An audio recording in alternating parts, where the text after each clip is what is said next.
Hello, everyone, and thank you for joining us today. My name is Natalie Boyum, and I'm the president and founder of the Defeating Epilepsy Foundation. We are a 501c3 not-for-profit in Southern California, and our mission is to provide the advocacy and educational resources needed to the epilepsy community and our society.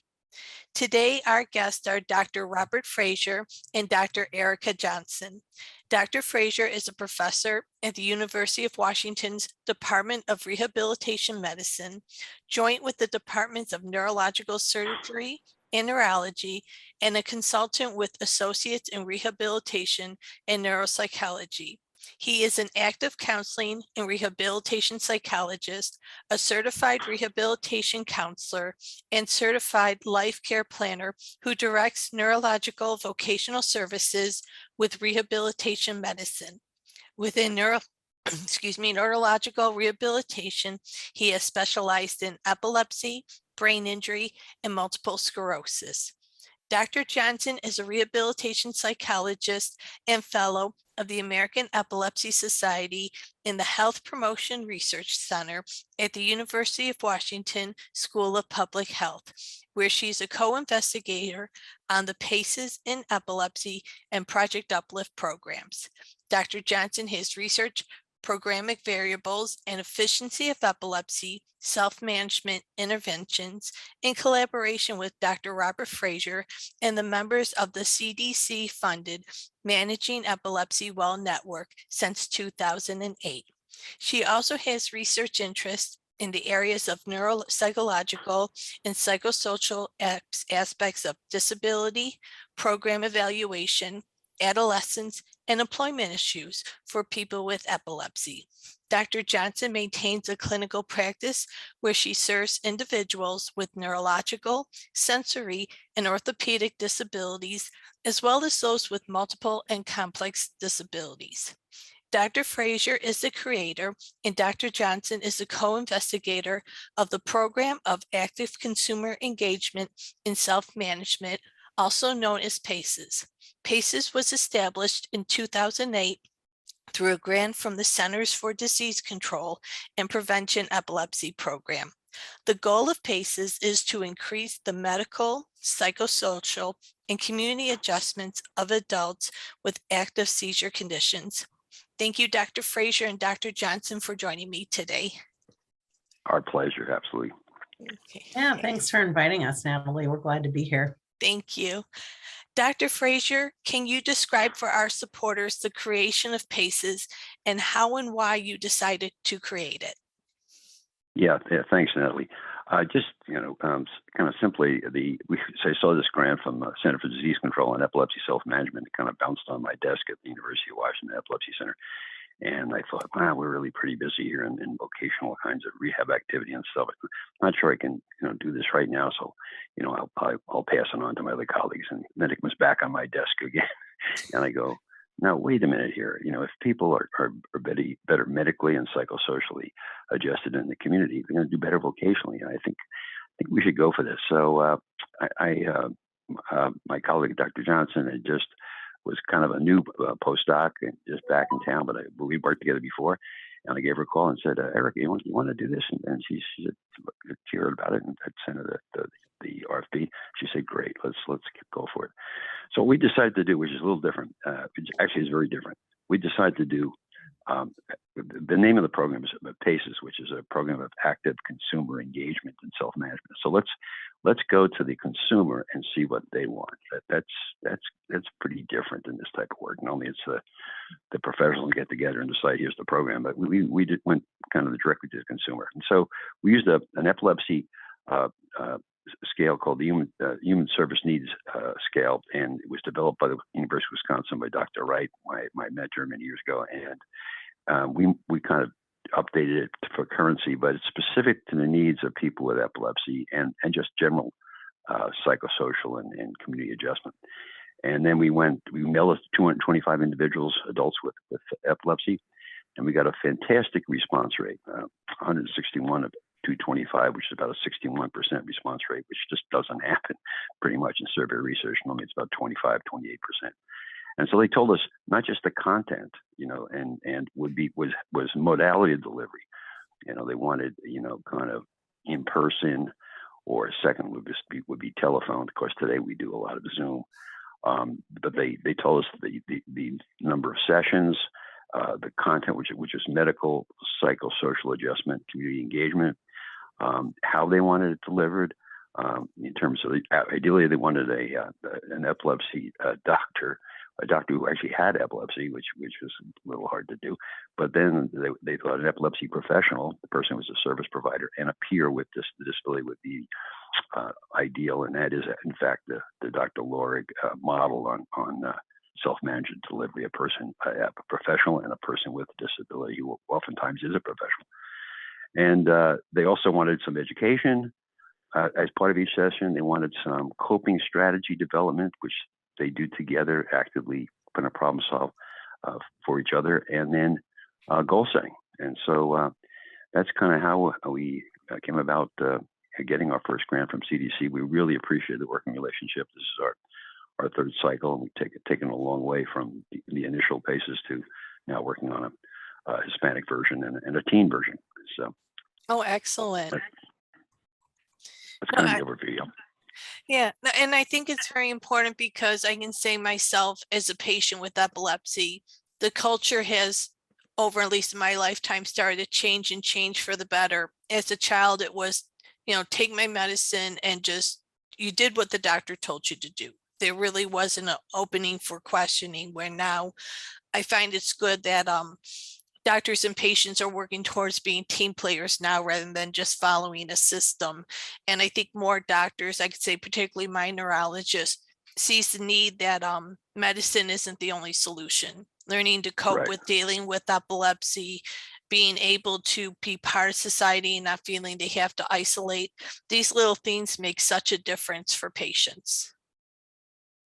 Right, absolutely. Wonderful. Let me see, Dr. Johnson, do you find that patients with neurological disorders such as epilepsy benefit from programs like PACES, and why? The short answer is yes. Yes. So we've been, I'll talk about this more from kind of a scientific standpoint, as well as what patients tell us directly. So we've been really fortunate to be able to run multiple randomized controlled trials of the PACES intervention. So this is kind of the best way, that style of research is the best way to test, does the intervention help? And if people get better, can we only say that it's the intervention that helps? And we know that it does, that in our outcomes studies, that from program to right after treatment, people who go through PACES experience improved self-efficacy, meaning they feel better about their ability to problem solve. Around their epilepsy, they have improved self-management, meaning they engage in more day-to-day kind of routines and behaviors that help them cope successfully with their epilepsy, and there are aspects of quality of life that improved. The specifics on those details have varied somewhat study to study, but we do see an effect, meaning that generally people feel like their lives are getting better. The thing that we get really excited about is that we've also asked people those same sets of questions 6 months after PACES has ended. So, which is kind of a big question to say, after you've gone through this 2-month program, 6 months later, are you still doing better? And we have found out that yes, that's the case. And most recently, we looked at a whole year later. And in the realm of behavioral science like this, to be able to identify whether people are doing better a year after they've gone through a program is also a pretty big deal. And there again, we found that the answer was yes, that people who went through the PACES program were still doing better compared to people who hadn't, in those areas of self-management. And we also, for that particular study, had kind of this overall distress index score that had gotten better. The caveat with the piece of getting better over the year is that we did partner with a local epilepsy support, an Epilepsy Foundation affiliate, to provide kind of booster check-ins every 6 weeks or 8 weeks with participants to touch base, see how things are going, support their goal setting, that kind of thing. And so we think that in all likelihood played a role in people staying better over time. So that's kind of what our scientific analyses have told us. Conversationally, when we just go straight to the participants and say, what did you think about PACES? What did you get out of it? What did you like? Tell us why it mattered to you.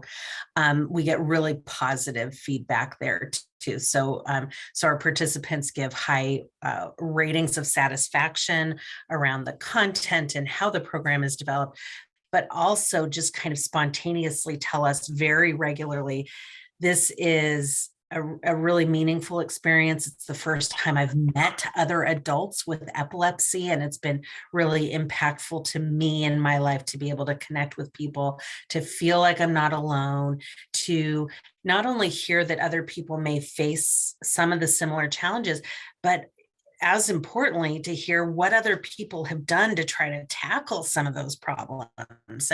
And so there's some mutual support that is really important there as well. Oh, absolutely. Because I think, I can say at least well before social media, epilepsy was a very isolating condition for so many that I know, including myself.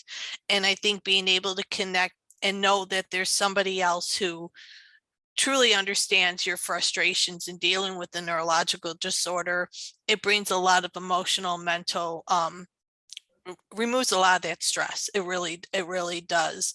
But what I loved about with the training that I received going over the program, I think what I especially loved was the fact that in talking about depression, removing the stigma from it and knowing that it is something that, so many deal with and there's no shame in it. Because I could say in doing my own research, so many people are bothered by the effects of depression because they consider it a double stigma. But what I also loved was the fact of goal setting and knowing that we understand our body better than anyone, and to be able to set realistic goals, to be able to advocate for ourselves, and even in situations working with doctors and others, not being afraid to say no if we know something is not going to work right or in our best interest. I feel that along with it being good to help gain strength within ourselves, it also gives us maybe not so much a sense of power, but a boost in confidence that, this is something we can live with. If we can't get it out of our lives, if we can't get rid of it, how to take the situation and make the best of it. Mm-hmm. Great points, Natalie. Yeah. Dr. Fraser, before the creation of PACES, do you feel neurologists understood the importance of focusing on mental well-being when it comes to epilepsy? And do you feel they focus enough on overall well-being of the patient? Yeah, I think irrespective of our epilepsy self-management programs, PACES, uplifts, et cetera, I think, doctors, have always been somewhat concerned, but, it wasn't an area of focus unless the patient really brought it home to them, really said, this is a pressing need for me. And they're so focused on the medical aspects and the medical, reducing seizures, stabilizing seizures. In their defense, I talked to Dr. Poulos, my colleague, and he's director of our epilepsy center, and he said, Nick, how much time do you really have? Because the data is that they actually have really 12 to 15 minutes in the interview. Okay, that sometimes they're scheduled for half an hour, but so much are getting information into Epic and so forth. So the average time, I saw one study, it was really between 12 and 15 minutes. So it's a limited time, so you're trying to do the best you can, right? One thing that happened about 14 years ago, it was a Living Well with Epilepsy conference in Atlanta, which was funded by CDC. It was really a big conference, and medical aspects were part of it, but it was really psychosocial and community adjustment and bringing home mood management, and that was kind of the beginning of things, right? But not too much was happening. recent study, for example, International League Against Epilepsy, which was, I think it's more than 600 epileptologists, and they said 1/3 actually screen, in a formal way for depression, for example. There's a lot of talk about anxiety, and that just came from the AES conference, and there's presentations on anxiety and anxiety management, in addition to the seizure focus. But in our studies with Eric and myself, in our work and in our survey work, depression was much more salient. Anxiety was there, but depression was the big thing. But bottom line, in this recent study, only 1/3 of the epileptologists actually screened for mood disorders, and then of those who the rest, 50% said they didn't have they had inadequate screening mechanisms for mood disorders. So, and those who actually did do it, 55%, they said, there's no one to refer to, which has become a real problem at our epilepsy centers nationally. Years ago, we had 2 full-time social workers devoted to our outpatients and a clinical psychologist. We just have a triage social worker now. We don't have that kind of support. So that's another issue.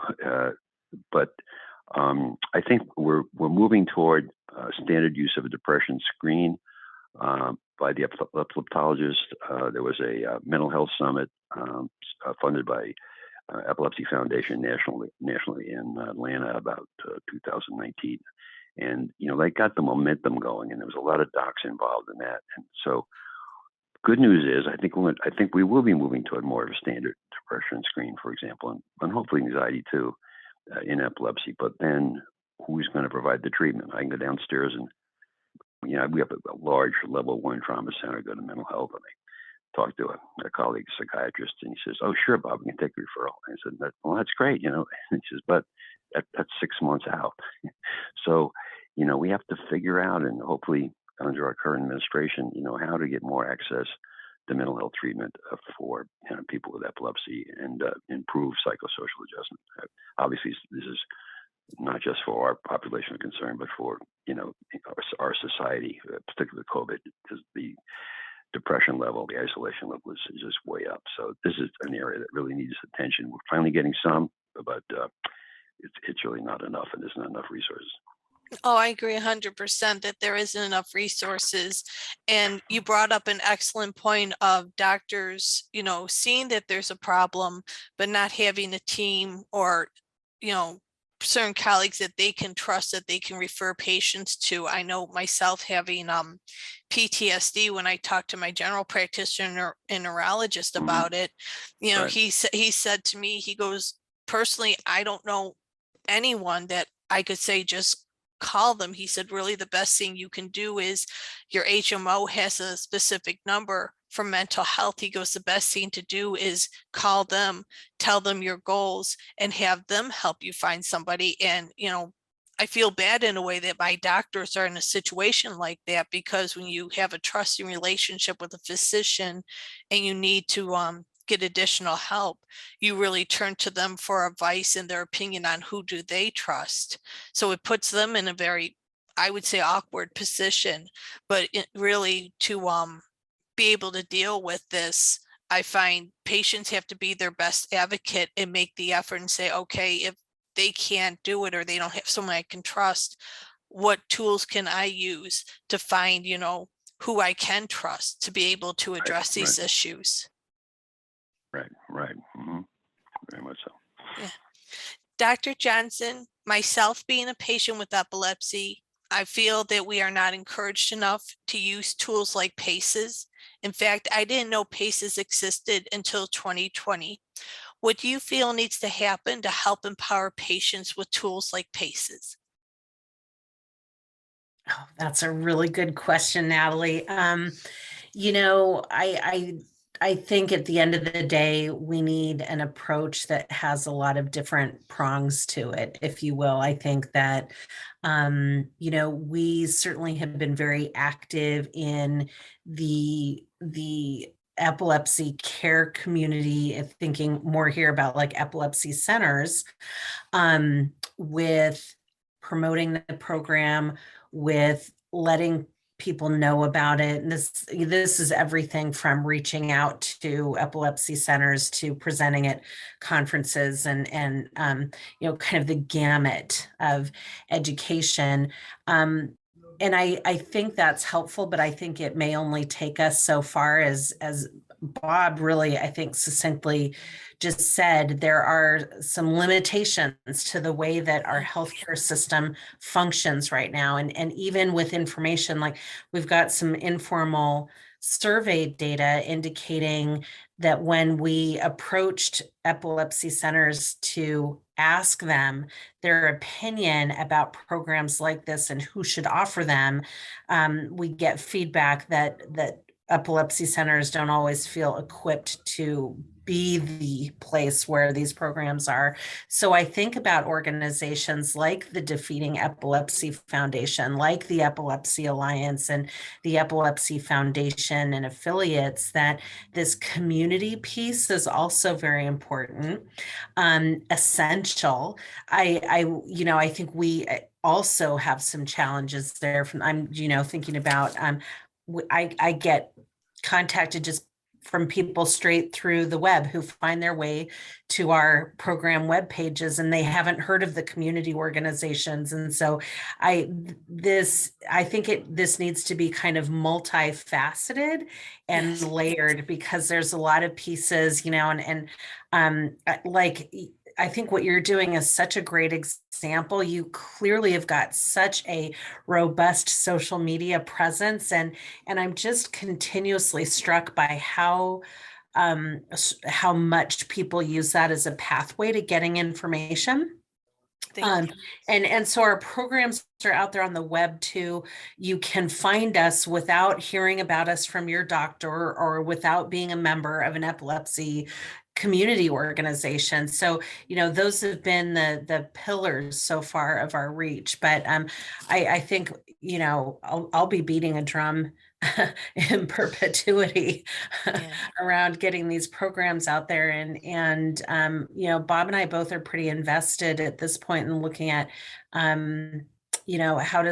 do formal public relations help make inroads so that this information is more readily accessible or at people's disposal. Yes.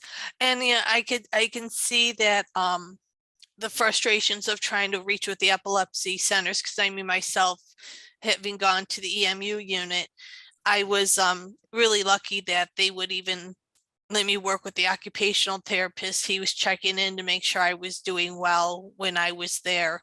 But I could tell, they're very busy centers, and really the primary goal, at least when I was there, is trying to find out, pinpointing the area where seizures are coming from, or how are they going to properly diagnose and treat. And I think with that being the main goal, they don't always focus on the other areas.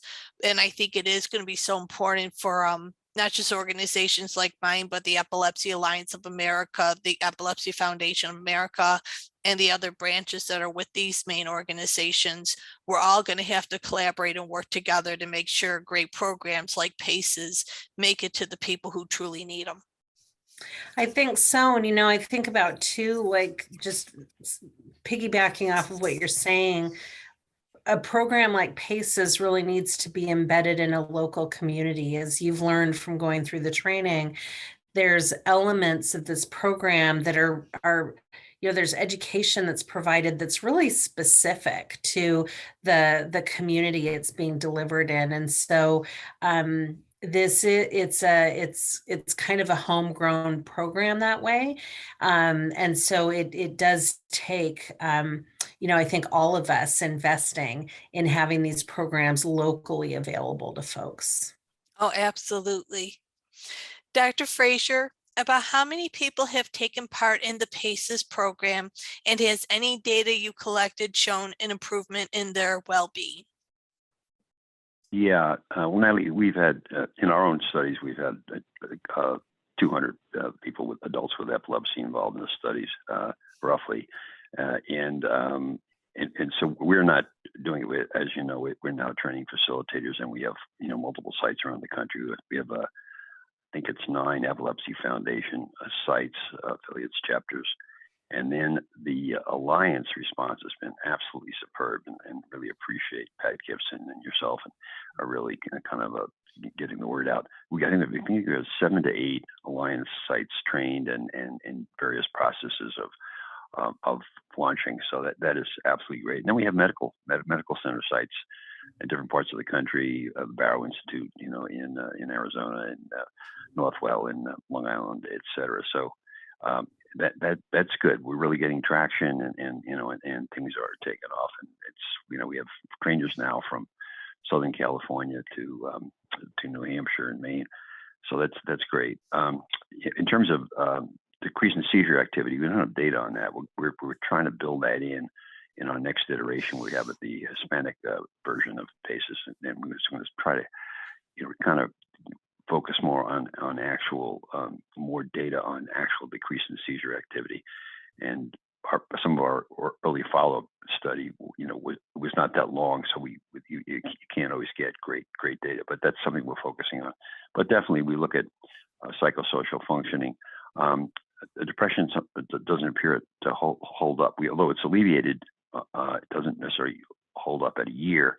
But overall psychosocial functioning and status does, the measure on that, and as well as epilepsy self-efficacy and epilepsy self-management, improved energy level, medication management, et cetera. So, but again, we're kind of a platform program. So if we have several sessions based on mood management and regulation, and so if people are having difficulty, obviously there's other referral sources in the community. But then we have Project Uplift, which Eric is also very involved in, which is targeted depression, or if there's kind of problems with cognitive issues, memory, attention, information processing, we can refer on to hopscotch. And so in a way, we're a good program to start with, because then we can kind of feed based on the specific needs of the participant to further improve. And which is really great. I've heard of Project Uplift, but I admit I haven't taken part in it yet, but I've actually had a couple of people encourage me to, primarily not just from depression, but I do have some cognitive impairment, and that I think gives me much more frustration than anything else. And that's why I've really, at this point, we haven't trained to offer it through the Defeating Epilepsy Foundation, but I have encouraged others to reach out to the branches of the Epilepsy Foundation to take part in the program, because I think they both work very good together. Well, session 4 in our PACES program is specific to cognitive issues, and I think it really gives you not only accommodation strategies, but also resources like the Job Accommodation Network at West Virginia University, which is free service, and it provides, based on the cognitive issue you present to them, within 24 hours they'll get back to you with, not just accommodation strategies, but technical, equipment, et cetera, et cetera. It's just a wonderful resource, and so a lot of what we do in that chapter is to kind of say, hey, here's the options. It's because we're not going to change the world in one session there, but Yeah. it gives you some directionality. No, absolutely. And I think that is really crucial for people who are battling epilepsy in our society right now. Right. Dr. Johnson, do you see programs like PACES becoming more popular and expanding in the future? What do you feel can be done to achieve overall well-being for patients with epilepsy? Yes, I hope so. I'm pretty invested in seeing PACES grow. So yes, please. And like I said, we're really we're putting a lot of focused thought and analysis and effort into how do we get this, not just the word out, but how do we help organizations really think about bringing PACES from a business standpoint. And so because that has to be one of the questions that we talk about with organizations is, if we bring this program in, who are the personnel, what kind of time commitment is needed, how do we attract participants into the program, and how do we fund or sustain this effort from an organizational standpoint? So that's really where the considerable effort we're engaged in right now is focused, is how do we really help people kind of connect the dots on why this makes business sense. Like, for example, with epilepsy centers, it really does profile them. And I think you're making this point.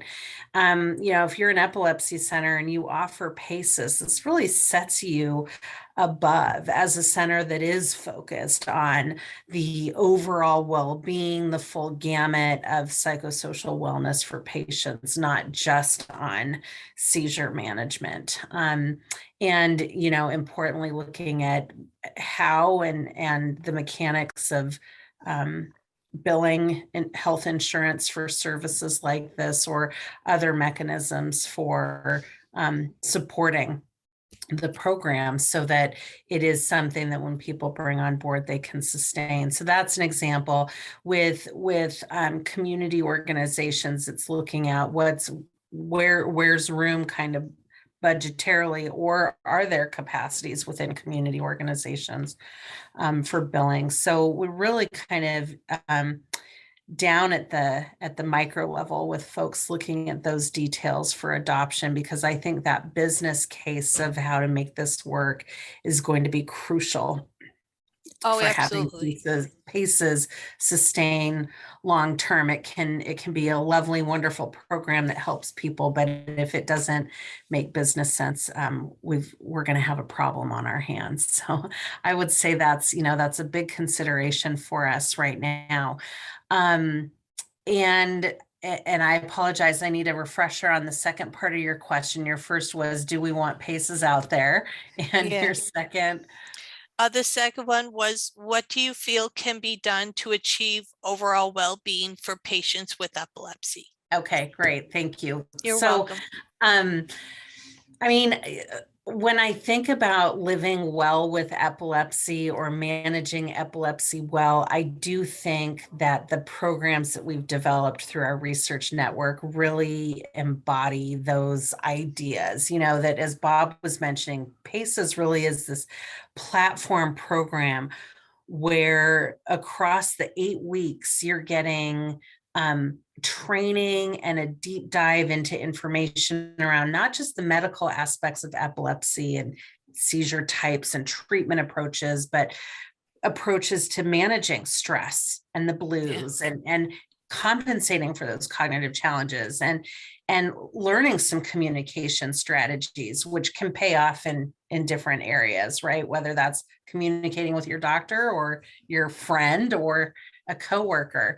And then also importantly, strategies for kind of engaging in the community. And there's a lot about PACES that I think taps into well-being.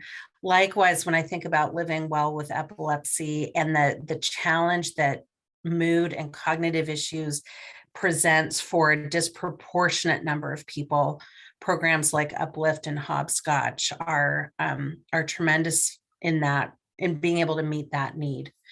The more I look at the research for people with epilepsy and kind of broadly for the general public, I think there's kind of a holy trinity, if you will, of health that boils down to sleep and nutrition and exercise, and they relate to each other. The more we look at studies, I'm absolutely amazed at what we're learning about how nutrition and exercise contribute to cognitive wellness, how sleep contributes to cognitive wellness, or how problems in those areas contribute to mood and cognitive decline.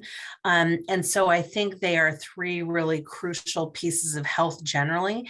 They are areas where we'll hear people with epilepsy say, I kind of have some challenges here. Either my sleep is disrupted, or I have problems with my memory. And these things are so interconnected that, if I'm thinking about kind of what advice could I give to somebody to take away from the program today, aside from signing up for PACES through the Defeating Epilepsy Foundation, it would be to invest in your cognitive in your cognitive and emotional wellness by focusing on improvements in sleep and exercise and nutrition. Oh, absolutely. And I found that was really what made or break my treatment, because once Did I it? brought on a regular exercise plan and was eating cleaner, a lot of my anxiety went away, a lot of side effects went away. And I think that was last year I had long haul COVID, and for about 6 months I just had no energy and couldn't exercise. And I really saw the impact, emotional, mental impact it had when things I knew, just as simple as walking on the treadmill for maybe 20 minutes, Yeah. what a difference it made when I couldn't do things like that. But the wonderful thing out here in the community I'm working with, sadly, it's been a very underserved community in the Inland Empire for many years. There's a lot of support in areas like Los Angeles, Orange Mhm. County, San Diego, but Inland Empire has been very forgotten. And the leaders in the area, thankfully, are realizing now they have to step up and help. So this year, we just recently found out through the city of Rancho Cucamonga, they have a program called Healthy RC. We won a mini grant for $1,000 to help market the PACES program and to find Wow. people in the community to take part. And we're going to be working with IEHP, which is Inland Empire Health Plan, their community clinic. And so we are really hoping, partnering with the city and this organization, that we really can reach out to people and have them see that this is going to be such a benefit. Because I've had a few people reach out so far, but I find, some people, they're really interested, and then I follow up with them and I don't get an answer. And where I have empathy for them, and I know this is going to be a challenge to really get going in our community, is I can say from a personal level of dealing with epilepsy, if you would have asked me 20 years ago to take part in something like this, I would have been scared too, because the first thing I would have thought is, what if my employer finds out about this and I lose my job? I lose my health benefits. How am I going to get my medicine? And it just shows how many of these little things still tie into decisions we're making for our health. So I just, thankfully, it's such an eye opener, and it shows how much support these people need, and to not fear asking for help or asking for the tools to improve themselves. Yeah, Yep. such Yep. great Yep. points. And this is just so terrific. I love it that you've got this grant, Thank That's you. super. really to help amplify the importance of these issues and to attract people into the program. That's absolutely stellar. I can't wait to hear more about that as you get into it. Oh, thank you so much. But is there anything either one of you would like to share with our supporters today? Well, I would look to let Erica close, but I'd just like to thank you so much, Natalie, for helping with the marketing with the PR, because that's a big part of it. It's great. Erica and I can do the research, but we need help in terms of the marketing and PR area. And I really love my old friend Pat Gibson connected me to the Alliance and to you folks, and I really appreciate it, because I really appreciate that this group in particular is concerned with the whole person with epilepsy, and we just, it makes us feel so tingly inside to see that kind of commitment that you folks have, which is very special.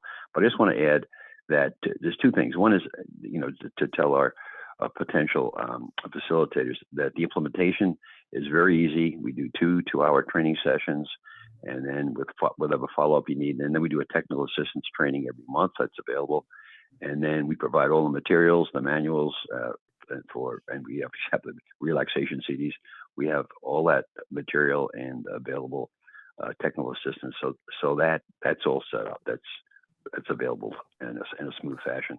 The second thing we're working on, and I've just spent some time at the American Epilepsy Society meeting, is funding angles, for you folks, and that, different ways that we can get to the pharmaceuticals, for example, to further support this effort and make them understand how important this is, and how this actually, not only profiles you folks, but also they as a supporter of the adjustment of the whole person with epilepsy. So that's important. And we're also looking at other grant mechanisms, as I'm sure you are, Yeah. but community public health grants and grants affecting rural areas. I mean, some of the people that come into PACES are living on a hillside somewhere in Eastern Oregon and don't have access to consultation, not just medical, but just in terms of psychosocial adjustment.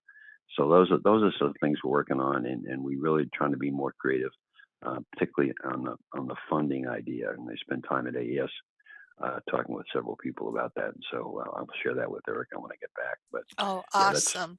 that's my 2 cents. But no, I am really very, very grateful that you're taking an overall approach to it rather than just a couple areas, because that is one thing. As we slowly grow, we have started talking to pharmaceutical companies, and we had one reach out to us about research they're doing for medication for Dravet syndrome and LGS. And the one thing they had asked me from a patient perspective is, what do you feel we can do to make our product better for people with epilepsy?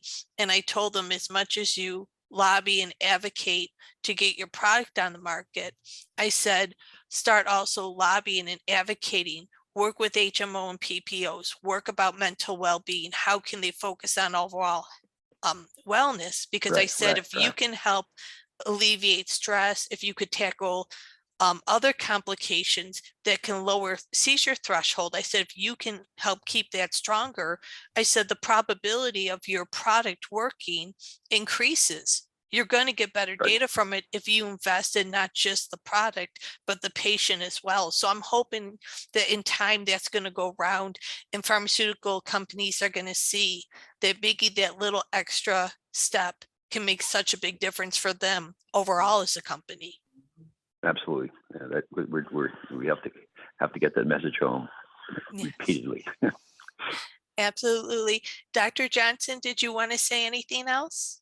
Yeah, I mean, I couldn't agree more. As I was listening to the two of you, I was thinking about the fact that, and at the risk of sounding like Debbie Downer for a minute here, the truth is that in epilepsy broadly, medication controls seizures for only about 30% of people. That leaves 2/3 of patients that are what we call medication resistant, or whose seizures are not controlled just by medication. That's a pretty big gap. And I think that I think that alone is likely a motivator for the pharmaceutical industry to think about behavior related to medication management and medication consumption. And I couldn't agree with you more, Natalie, that there's behavior elements to that, right? And if you're depressed or you're having trouble tracking information, it's going to be harder to take that medication the way you're supposed to. And that lowers the odds even further that it's going to do what it needs to do. And so I think there's a real kind of compelling, line of logic here around involving the pharmaceutical industry, and at the heart of it, I know at least the folks that Bob and I have met, these are individuals working for companies where they want to see people get better at the end of the day. Yes, they're invested in their product, but I think they're also invested in seeing people get better. And I think bringing that focus around to the fact that getting better is likely a multifaceted type of concept, and involving them in that can be really, I think, interesting. Yeah. And just wanted to echo Bob's thanks for your efforts and the charge that you're leading around this. It's just absolutely thrilling to see what you're doing with your organization and the light you're shining on the PACES projects that you've got going, and we're just ecstatic to collaborate with you and to see where you head with this. So thank you very much. Thank you so much. I appreciate all your support from both of you. And I'm really very grateful that Pat told me about your organization. Pat Gibson is a wonderful friend of mine, and she's such a great advocate. And I'm Mhm. just beyond grateful that she does what she does for our community. I mean, the energy and the Special person. positivity. Yeah, special person. She Absolutely. truly, truly is. Absolutely. Well, I would like to let our supporters know that the Defeating Epilepsy Foundation will be offering the PACES program through our foundation. We will be announcing our schedule when classes are available. And if you have any questions, please feel free to email us at info@defeatingepilepsy.org for more information. And that is all the time we have for today. Again, I want to thank Dr. Fraser and Dr. Johnson for coming and taking part. To see the great work we are doing, please like our social media pages and subscribe to our YouTube channel. We invite you to visit our website at www.defeatingepilepsy.org to see the difference we are making for the epilepsy community. Thank you for your support, and together we will defeat epilepsy. Take care.